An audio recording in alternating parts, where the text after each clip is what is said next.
Greetings, friends. Welcome to my channel. I am Alexander Musienko. It's Friday, March 21st, and for you at this time, my traditional briefing on the events that I consider relevant, important, and worthy of your esteemed attention. Russia does not stop its terror against civilian infrastructure, our facilities, and cities. This night, Odesa was particularly attacked. Late in the evening, it began a series of explosions. There were about 15 of them at least. There is destruction of civilian infrastructure, houses, and a shopping center. Local accidents and power outages are reported in the Primorsky, Peresyp, and Kiev districts of Odesa. We see that, unfortunately, the enemy continues this kind of terror. Last night it was Kropivnitsky, where a large number of shaheeds were in principle directed. Now Odesa, Sumy, Kharkiv, the Zaporizhzhia region, Kherson region, and Kherson itself are suffering. There the enemy is launching drones at civilian infrastructure, striking places where people are located. Consciously seeing this, and even then showing this chronicle practically without covering it up. Moreover, regarding Kherson directly, the enemy acts there very brazenly and brutally. But it must be said that countermeasures are being developed. That is, no one is just observing plus retaliatory strikes will be carried out. I want to remind you that the Supreme Commander-in-Chief, President of Ukraine Zelensky, noted that no one will just stand by and watch. If Russia strikes, then Ukraine will retaliate. This is absolutely correct from a military standpoint, because now the enemy is taking such measures, targeting cities with pinpoint attacks, directing more shaheeds, more of their means of destruction, in order to inflict the maximum possible damage. Why is this happening against the backdrop of what seemed? Putin already spoke with the US President Donald Trump and agreed to at least consider the idea of a clear ceasefire. But now we see that nothing indicates such preparations.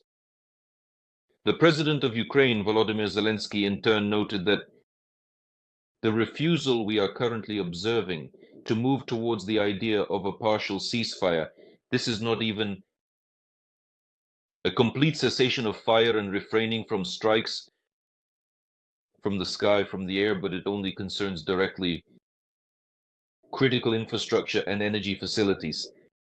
Moreover, Zakharova mentioned Al-Kashe. The Russian Ministry of Foreign Affairs has already begun testing a new informational tactic. That is, Zakharova has already started to demonstrate what explanations Russia will provide in the future if there is a ceasefire, particularly a truce in the sky. Zakharova has already noted regarding Kropivnitsky that it is a Ukrainian provocation that Ukraine wants to disrupt the ceasefire in this way. And they will spread various fakes. Russia will prepare provocations in order to try to portray Ukraine in a negative light. Of course, we all understand the absurdity of these accusations. But if we look at the situation with the information published by Reuters about the possibility that the US President Trump had information from his intelligence community that there was no encirclement of Ukrainian troops in the territory of Kherson, and that all of this is fake Russian propaganda, yet the American president voiced this version, unfortunately, meaning we understand perfectly well that despite all the absurdity, despite the entire disinformation campaign by Russia, unfortunately, even in the USA, there are those who, well, perhaps want to hear this propaganda, maybe understand that it's a lie, but simply with the aim of justifying their actions. Why is it necessary to get closer to Russia? Why is it necessary to seek ways to reconcile, to cease fire, and to use this argumentation at any cost? So actually, this is the situation here. Well, but at the same time, preparations are being made for negotiations, indirect negotiations between Ukraine and Russia and Saudi Arabia. These will not be direct negotiations where the Ukrainian and Russian delegations meet, not at all. It is anticipated that on March 24th, Monday, in Saudi Arabia, the Ukrainian delegation, the American delegation, and the Russian delegation will hold negotiations. This was also stated by Keith Kellogg. This is directly the special representative of the US president on Ukraine issues.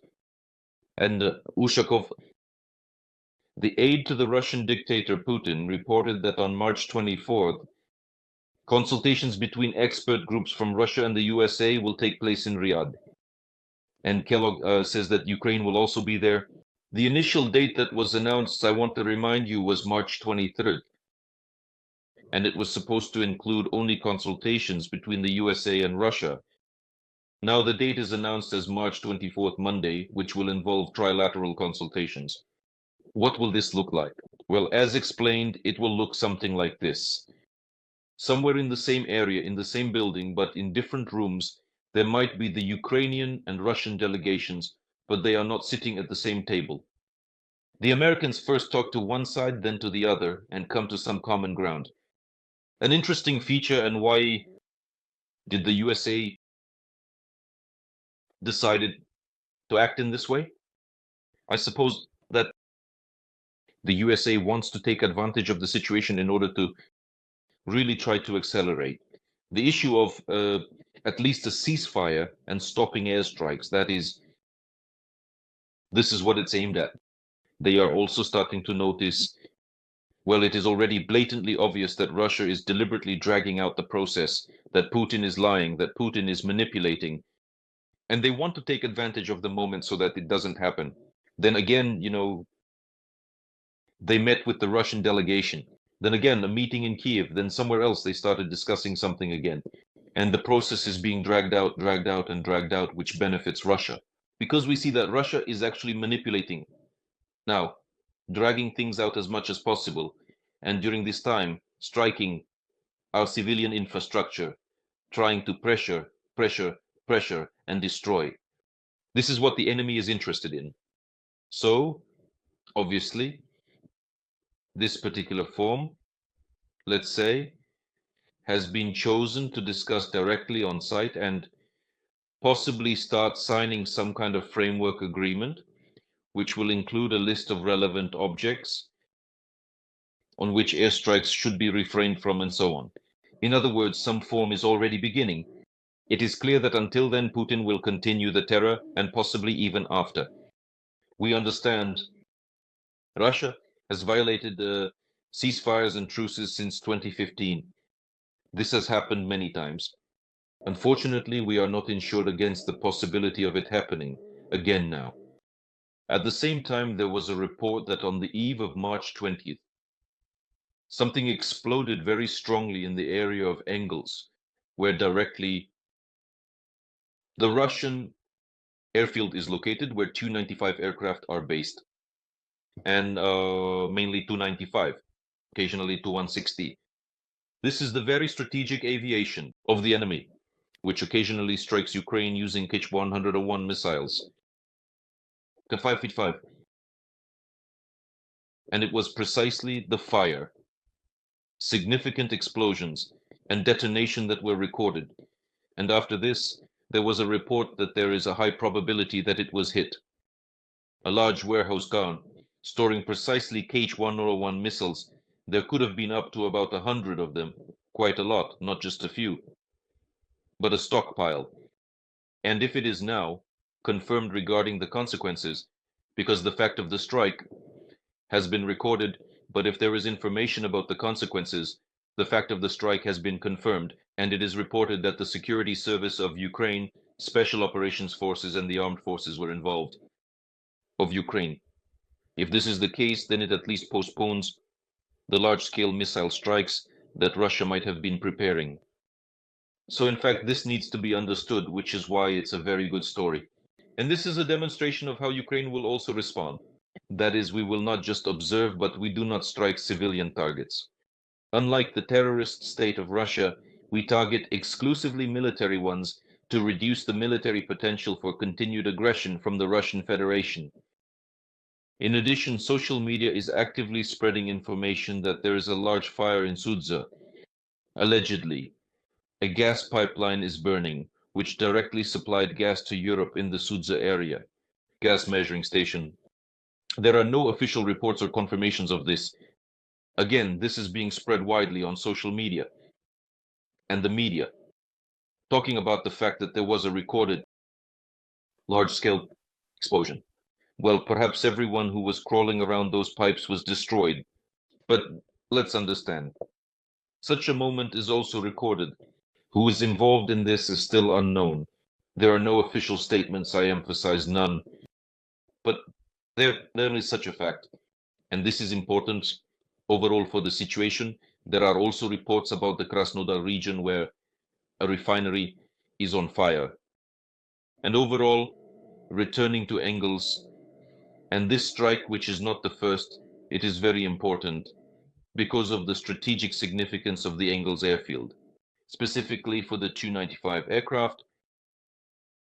Its importance is hard to overestimate, as certain regulatory works, certain modernization efforts, and improvements to the flight crew and directly to the aircraft used by Russia are carried out only at this airfield, specifically the Tu-95 bombers.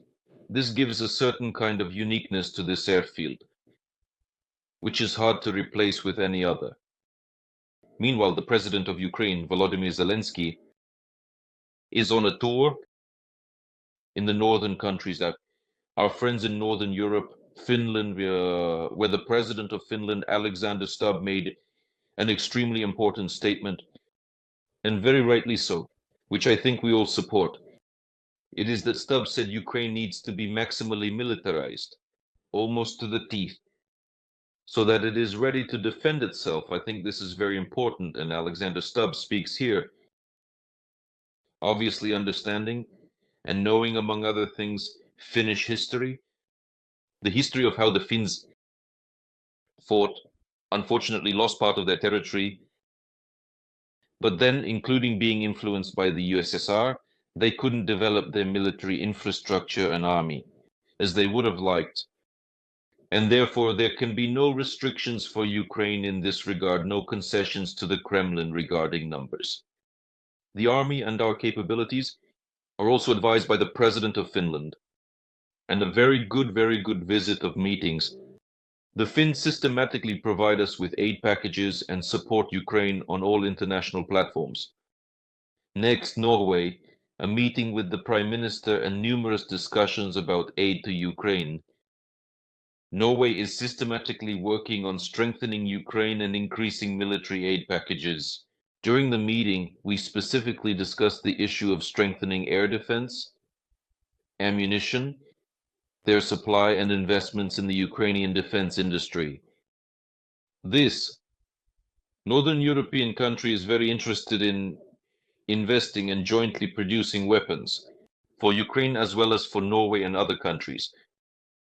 And the point here is that, following the example of other Scandinavian countries, Denmark and Sweden, which are actively cooperating and already implementing certain joint projects, like Denmark, which has invested in the Ukrainian defense industry, or Sweden, which has established together with Ukraine one of its enterprises as a subsidiary of the large Saab conglomerate. Saab is one of the largest corporations in Sweden and in Europe in general, which produces armaments, and Norway is following.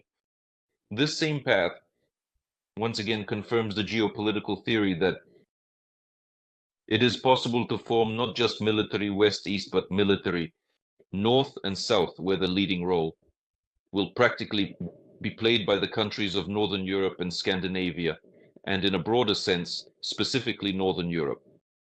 This includes starting from Iceland, then Norway, Sweden, Denmark, Finland, the Baltic countries, all the Baltic countries, Ukraine and Turkey, and possibly Poland, as well as Great Britain, which is capable of significantly strengthening this axis. Thus, in fact, we have very short-term prospects for deepening cooperation, and it is somewhat natural. Firstly, it is historically embedded, dating back to the princely times of Kievan Rus. We remember the trade connections there were and what trade routes passed through. In fact, the so-called route from the Varangians to the Greeks and what happened, or that is, we are not unfamiliar with this now. It's not the route to the Greeks, it's the route to Turkey, where there are currently its own internal political issues. We will discuss this further, but I can say that it is very important that this axis is being formed. That is, it is a very promising project that can be developed from economic, trade, and security perspectives. And thus, what the outstanding son of the Ukrainian people, a famous geopolitician, dreamed of and wrote about in his works can come true. In general, he was a doctor, but he developed many competencies and professional skills. The distinguished son of the Ukrainian people, Yuri Lipa, who clearly described the position in the geopolitical orientations of Ukraine and the Black Sea Doctrine. This is very important to understand as it could be our future. This is the military political alliance that can strengthen both us and Europe and develop very serious means of counteracting Russia and its influences. I hope that this will eventually be the case. In the meantime, while discussions are ongoing, Ukraine's defense forces are also working very effectively. There is another result worth mentioning, not to forget, but to definitely emphasize that. The General Staff of the Armed Forces of Ukraine noted that the Air Forces completely destroyed a Russian command post in the Belgorod region. It concerns the complete destruction of a Russian military command post in the area of the settlement of Demidivka in the Belgorod region, where combat operations were being planned. In the Sumy region, the Air Forces struck the command post of one of the units of the 3rd Motor Rifle Division, 20th Army of the Armed Forces of Russia. As a result of the strike, the command post was completely destroyed, and this facility was used by the enemy for planning and conducting combat operations against the Defense Forces units in the Sumy zones region. Well, actually, speaking of success, and it's very important to have more such successes. We support the defense styles of Ukraine. This is very important. And actually, the next thing that happens is that Volodymyr Zelensky, the president of Ukraine, denied discussing the issue of ownership of Ukrainian-made nuclear power plants. The president noted that they, the USA, want to take the Zaporizhzhia NPP from the Russians and want to invest and modernize it. This is a different issue. This is an open question. We can talk about this, but we definitely did not discuss the issue of ownership with President Trump. And the nuclear power plants belong to the people of Ukraine, and this is not private property. Absolutely correct, thus emphasizing that there were no discussions. There were no discussions among what about other nuclear power plants. As for the Zaporizhzhia nuclear power plant, why does this arise? This is evidence that unfortunately the United States of America increasingly shows signs of lacking a strategic plan. How to proceed further, what to do with Russia after the ceasefire, if it eventually happens, how long it will clarify, and what the further plan is, that is how to communicate. The president of Ukraine also clearly states that stop, we cannot exclusively talk about the line of combat contact and freezing the situation there, as this may lead to the division of settlements, which will raise questions. And thus, we cannot proceed in this way now, but let's clearly discuss the issue of where the line will be drawn, the fire, so that the Russians withdraw. And here the question of the nuclear power plant Enerhodar arises, and how to handle that. And in fact, the Americans begin to propose solutions.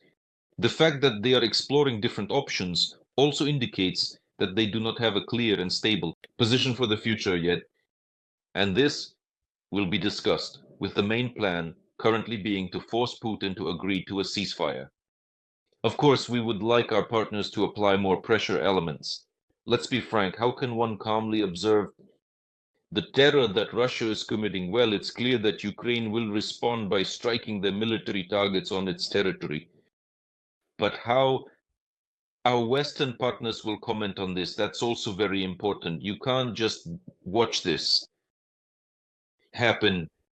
Well, at the same time, for example, the US Secretary of Energy, Chris Wright, he mentioned that the US is ready to take over the management of all Ukrainian nuclear power plants to end Russia's war against Ukraine. and the external issues will be handled by the President and the Secretary of State. We can do this. So this is purely speculative. I don't think it requires on-site presence, but I'll leave foreign policy to Trump and Secretary Rubio. I know they are working tirelessly. So it wasn't a definitive decision. It was an assumption that the US could do this. And that's exactly how it should be, in fact.